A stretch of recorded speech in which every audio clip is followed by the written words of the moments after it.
بسم اللہ الرحمن الرحیم والصلاة والسلام علی سید الانبیاء خاتم النبیین شفیع المذنبین محمد صلی اللہ علیہ وسلم۔ پاکستان منزل بمنزل فیاض مبین کے ساتھ یہ سیریل چل رہی ہے۔ آج جو ایپیسوڈ آپ کے سامنے پاکستان منزل بمنزل کا پیش کیا جا رہا ہے وہ 143واں ایپیسوڈ ہے، اور جو ان واقعات پر مشتمل ہے جو جنوری 1959 میں پیش آئے تھے پاکستان میں، اور وہ آپ کے سامنے پیش کیے جا رہے ہیں۔ جنوری 1959 کا سب سے بڑا اہم واقعہ یہ ہے کہ ایوب خان نے آتے ہی جیسے ہی اقتدار سنبھالا ہے، اس نے سب سے پہلے یہ کام کیا، کسی طریقے سے فیڈرل کیپٹل کراچی سے ان کے اپنے جو علاقہ ہے پٹھوار، اس میں کسی طرح منتقل کر دیا جائے، اور جس کی کوئی وجہ نہیں تھی۔ جو وجوہات بیان کی وہ نہایت بیکار ہیں، کوئی وجہ نہیں ہے ان کی، اور اس کے بہت سارے دلائل ہیں جو کراچی کے کیپٹل بنانے کے لیے ثابت کی جا سکتے ہیں اور بیان کی جا سکتے ہیں۔ سب سے اہم یہ بات ہے کراچی کے کیپٹل بنانے میں کہ اس میں کراچی کے دارالخلافہ بنانے کے لیے مشرقی پاکستان اور مغربی پاکستان دونوں متفق تھے، اور بلکہ مشرقی پاکستان کے لوگوں نے بہت زبردست احتجاج کیا جب ایوب خان نے ارادہ کیا کہ کراچی سے کیپٹل ٹرانسفر کر لیا جائے۔ تو ایوب خان نے اقتدار سنبھالنے کے بعد یہ ترجیح نہیں تھی کہ کسی طریقے سے پاکستان کے حالات ٹھیک کیے جائیں، پاکستان کی معاشی حالات ٹھیک کی جائیں، پاکستان کا نظم و نسق ٹھیک کیا جائے، پاکستان کا انفراسٹرکچر ٹھیک کیا جائے، بلکہ سب سے پہلا کام انہوں نے کیا کہ کسی طریقے سے فیڈرل کیپٹل ایریا کراچی سے منتقل کر دیا جائے۔ قائد ملت لیاقت علی خان نے زبانی طور پر اور تحریری طور پر ایوب خان کو فوجی ہیڈ کوارٹر راولپنڈی سے کراچی منتقل کرنے کے لیے کہا تھا، مگر ہمیشہ ایوب خان ٹال مٹول کرتے رہے، اور چونکہ وہ کسی اور ایجنڈے پہ کام کر رہے تھے، تو اس لیے جو ہے وہ قائد ملت لیاقت علی خان کی واضح احکامات کے باوجود انہوں نے فیڈرل فوجی ہیڈ کوارٹر راولپنڈی سے کراچی ٹرانسفر نہیں کیا۔ راولپنڈی برطانوی فوج کا زونل ہیڈ کوارٹر تھا، لیکن جب پاکستان نے ایک نیا ملک بنا ہے، آزاد ملک بنا ہے، تو اس وقت پاکستان کیپٹل فوج کا جو ہیڈ کوارٹر ہونا چاہیے تھا وہ کیپٹل میں ہونا چاہیے تھا، جیسا کہ ساری دنیا میں ہوتا ہے۔ امریکہ کا جو فوج کا ہیڈ کوارٹر ہے واشنگٹن ڈی سی میں ہے، اور دنیا کے تمام ملکوں کا جو ہیڈ کوارٹر ہوتا ہے فوج کا وہ ان کے کیپٹل میں ہوتا ہے، جبکہ پاکستان کی فوج کا کیپٹل جو ہے وہ فوج کا جو ہیڈ کوارٹر تھا وہ راولپنڈی میں تھا، وہ وہیں رہا ہمیشہ کے لیے، تاکہ لوگوں کو جنرلوں کو کھیلنے کا موقع مل سکے۔ جس دن سے ایوب خان نے مارشل لا لگایا اس دن سے انہوں نے وفاقی دارالحکومت کو راولپنڈی منتقل کرنے کا منصوبہ بنایا، اور اس کے لیے انہوں نے ان کے انر سرکل کے ممبر یحییٰ خان کو 4 جنوری 1959 کو، یعنی صرف 2 مہینے کے بعد، اپنے غیر قانونی ٹرن اوور کرنے کے صرف 2 ماہ بعد یحییٰ خان کی زیر نگرانی کمیشن مقرر کیا، جس میں انہوں نے اس کا مقصد یہ تھا، اس کا منصوبہ یہ تھا کہ کراچی سے وفاقی دارالحکومت منتقل کیا جائے۔ حالانکہ مشرقی پاکستان کے مغربی پاکستان سے الگ ہونے کی بہت بڑی بنیادی وجہ یہ ہے کہ وہ کیپٹل کراچی سے اسلام آباد ٹرانسفر کر دیا گیا تھا، کیونکہ حقیقت بات ہے کہ جس طرح اس پاکستان اور ویسٹ پاکستان کے درمیان میں کوآرڈینیشن تھا، جس طرح بنگالی اور مشرقی پاکستان کے لوگ اور مغربی پاکستان کے لوگ کراچی میں اپنے مسائل حل کرتے تھے، وہ کبھی بھی نہیں آ سکا۔ حسین شہید سہروردی جو وزیر اعظم تھے بنگال کی طرف سے، انہوں نے بڑی سخت مخالفت کی تھی اس بات کی کہ یہ کسی کیپٹل منتقل کیا جائے، لیکن بندوق کی گولی پہ وہ ایوب خان کسی کی بات ماننے کے لیے تیار تھوڑی تھے وہ۔ جب ایک غیر ملکی رپورٹر نے ایوب خان سے پوچھا کہ آپ کو کراچی سے کیا شکایت ہے، تو اس نے کہا مجھے یہاں کا موسم پسند نہیں ہے۔ صرف موسم پسند ہونے پر اس نے بلینز آف ڈالر ایک بالکل نئے شہر بنانے میں لگا دیے، جبکہ سارا ملک سفر کرتا رہا۔ اس قدر بےتابی تھی ایوب خان کو دارالحکومت کراچی سے لے جانے کے لیے اس نے انتظار بھی نہیں کیا، بلکہ راولپنڈی کو ایک عارضی دارالحکومت بنایا گیا، جبکہ تقریباً دارالحکومت مکمل تعمیر ہونے تک راولپنڈی دارالحکومت رہا۔ بتائیے، یعنی اس قدر بےتابی تھی اس کو کسی طریقے سے یہاں سے نکالنے کی کیپٹل کو۔ تو راولپنڈی 2 سال راولپنڈی پاکستان کا صدر مقام یا دارالحکومت رہا ہے، اور کراچی جو ہے اس کو انہوں نے 1958 میں یہاں سے رخصت کر دیا تھا۔ حالانکہ جب نیا کیپٹل بن رہا تھا تو پاکستان کی ساری سڑکیں خود صرف ایک لین تھی اور سارا شہر کوڑے کے ڈھیر بنے ہوئے تھے. حتیٰ کہ راولپنڈی شہر کی صورتحال بڑی میزریبل تھی. یہ ہونا چاہیے تھا کہ تمام شہروں کی انفراسٹرکچر ٹھیک کرتے, پانی کی سہولت فراہم کرتے, ویسٹ ڈسپوزل سسٹم تیار ہونا چاہیے تھا, اور تمام ملک میں عوام کو سکھ اور آرام کا سانس لینے کا موقع ملتا. لیکن آج 70 سال گزر گئے ہیں. ایوب خان 12 سال بیٹھا رہا, اور اس کے بعد بہت سارے فوجی حکمران بیٹھے رہے جن کے بڑے دعوے تھے, لیکن آج بھی پاکستان میں واٹر سپلائی نہیں ہے, سیویج سپلائی نہیں ہے. پاکستان میں ویسٹ ڈسپوزل سسٹم بالکل نہیں ہے. بڑے بڑے شہروں میں وہ گزہ گاڑیاں آتی ہیں, وہ بیچارے مجبور لوگ جو ہے وہ اکٹھا کرتے ہیں کوڑا گھروں سے, اور وہ کہیں کسی دور مقام پہ صحرا میں یا ریگستان میں اس کو پھینک دیتے ہیں. یہ کہاں کسی قوم کی یہ نشانی ہونی چاہیے؟ کسی باعزت قوم کا یہ طریقہ ہونا چاہیے؟ تو یہ صورتحال تھی. ایوب خان وہ صرف میرا خیال ہے ان کا ایجنڈا یہی تھا کہ کسی طرح کیپٹل کو کراچی سے ہٹا لیا جائے, اور کوئی کسی ایجنڈے پہ نہیں قائم کرنا تھا اس کو. باقی سب باتیں کلام فاضی تھی, یعنی لپ سروس تھی, اور اصل کام اسی لیے تشریف لائے تھے وہ حضرت.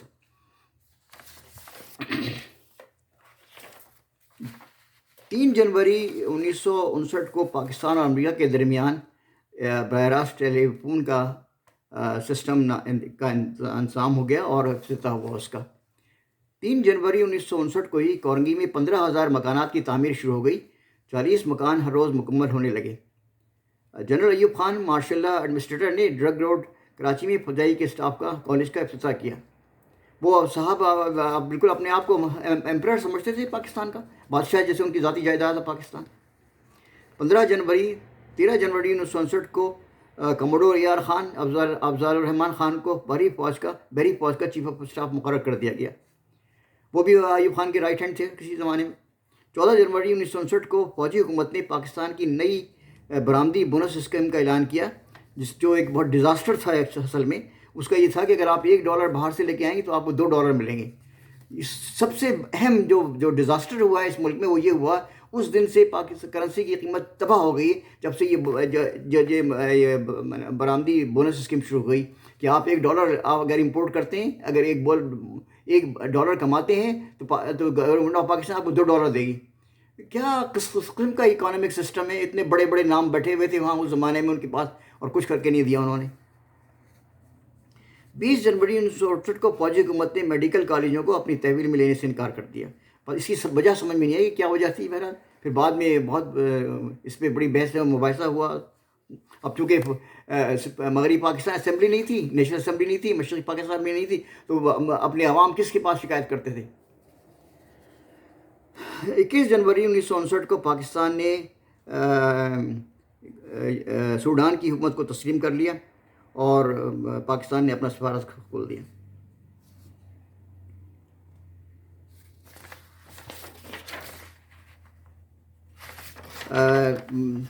اکیس جنوری 1959 کو جنرل ایوب خان جو کہ کراچی سے دارالحکومت منتقل کرنے کے لیے بے چین تھے, تو انہوں نے فوراً ایک نااہل اور ایک انکمپیٹنٹ فوجی افسر جو یحییٰ خان تھا, جو کہ ان کی انر کلب میں جو خاص ان کا کلب تھا اس کے ممبر تھے, انہوں نے اس کا پاکستان کا دارالحکومت اسلام آباد ٹرانسفر کرنے کے لیے, اس دارالحکومت بنانے کے لیے ایک کمیشن قائم کیا, جس کا سربراہ یہ نااہل اور بدعنوان جنرل رکھا, جس نے پاکستان کو 2 ٹکڑے کر دیا بعد میں, اور جو ثابت ہوا کہ وہ انتہائی بدعنوان تھا, جو کہ حمود الرحمان کمیشن کی رپورٹ جو بیان کرتی ہے. یحییٰ کو اس کو سربراہ بنایا گیا, جو کہ یحییٰ ایوب خان کا دوست اور ہم پیالہ تھا, اس لیے ان کو بنایا گیا تھا. اسے کسی قسم کا اربن پلاننگ کا یا کسی قسم کی اور سینٹرل پلاننگ کے کوئی کسی قسم کا تجربہ نہیں تھا. اس طرح فیصلے کیے ایوب خان نے, ظاہر ہے آپ کو. 24 جنوری 1959 کو ترکی کی وزیر اعظم عدنان مندریس اور ایران کی وزیر اعظم منوچہر اقبال معاہدہ بغداد کی وزارتی کونسل کے اجلاس میں شرکت کے لیے کراچی پہنچے. 26 جنوری 1967 کو مارشل ایڈمنسٹریٹر ایوب خان نے کراچی میں معاہدہ بغداد کی وزارتی کونسل کے اجلاس کا افتتاح کیا. حالانکہ کسی سویلین کو افتتاح کرنا چاہیے تھا, لیکن خود بیٹھ گئے جا کر فوجی وردی میں. 28 جنوری 1967 کو کراچی میں معاہدہ بغداد کی وزارتی کونسل کے اجلاس میں معاہدے کی فوجی تنظیم کو مضبوط بنانے کا فیصلہ کیا گیا. 29 جنوری 1967 کو راولپنڈی کے خلاف فضائی فوج پاکستان ایئر فورس کے طیارے کا حادثہ ہوا جس میں 7 افراد ہلاک ہوئے۔ یہ افسوس کی بات ہے کہ پاکستان ایئر فورس کے طیاروں کے مستقل حادثات سے پوری تاریخ بڑھی ہے۔ یہ بات اثر منشمس ہے کہ پاکستان ایئر فورس کا مینٹیننس ڈپارٹمنٹ ٹھیک نہیں ہے اور وہ مینٹیننس نہیں کر سکے۔ کس قدر جہاز تباہ ہوئے، اس میں ایک صلاح الدین انصاری صاحب تھے جن کو میں خود پرسنلی جانتا ہوں، وہ ٹریننگ پہ تھے اور ان کا جہاز، وہ ٹریننگ میں فلائٹ آفیسر تھے اور اس ٹریننگ کے دوران ہی ان کا جہاز جو ہے فنی خابیوں کی وجہ سے لاہور کے قریب گر کر تباہ ہو گیا اور ان کی بھی جان چلی گئی۔ اور وہ اپنے گھر کے سب سے بڑے سپوت تھے اور ان کی شہادت کے بعد سارا خاندان ان کا جو انصاری خاندان تھا وہ سب اس میں ڈوب گیا افسوس اور ناکامی میں۔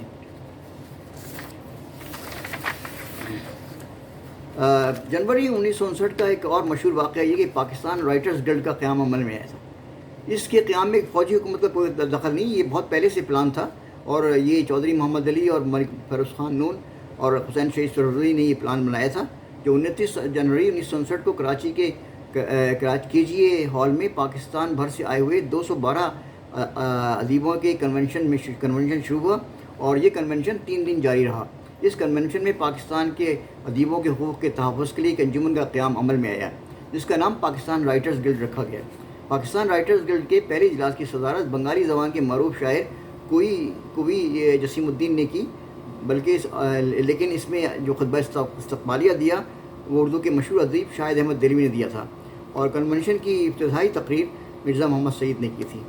کنونشن کے آخر میں اجلاس میں جو 31 جنوری 1967 کو منعقد ہوا اس کی صدارت بابائے اردو مولوی عبدالحق نے کی تھی۔ جنرل ایوب خان بھی اپنے نمبر بنانے کے لیے ایک مہمان کی حیثیت سے انہوں نے شرکت کی اور وہ انہوں نے تقریر فرما دی فوراً، جو کہ انگریزی زبان میں تھی، اور شکر کہ وہ اس تقریب میں فوجی وردی اتار کے آئے تھے اور سویلین سوٹ میں تھے۔